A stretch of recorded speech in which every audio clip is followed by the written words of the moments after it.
తెలంగాణ రాష్ట్ర సేన పార్టీ పేరును కవిత ప్రకటించాక బీఆర్ఎస్ పరిస్థితి కుడితిలో పడ్డ ఎలుకలా తయారైందని టీఆర్ఎస్ నేత నవీన్ ఆచారి విమర్శించారు. బీఆర్ఎస్ వదిలేసిన తెలంగాణ వాదాన్ని తాము మోస్తున్నట్లుగా చెప్పారు.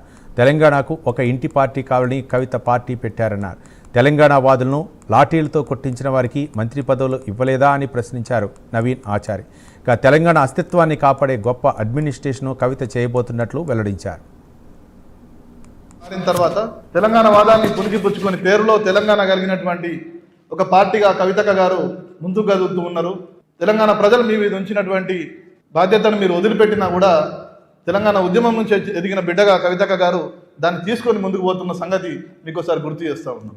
తెలంగాణ వచ్చిన తర్వాత ఉద్యమకారులు తమ భవిష్యత్తు గురించి అడిగితే ఇంకెక్కడి తెలంగాణ వాదమయ్యా, ఇంకెక్కడి ఉద్యమమయ్యా అన్న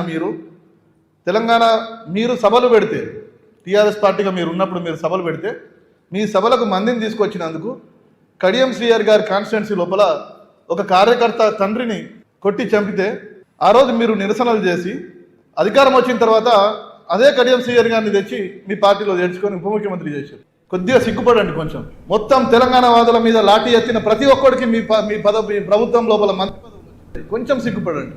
కొంచెం సిగ్గు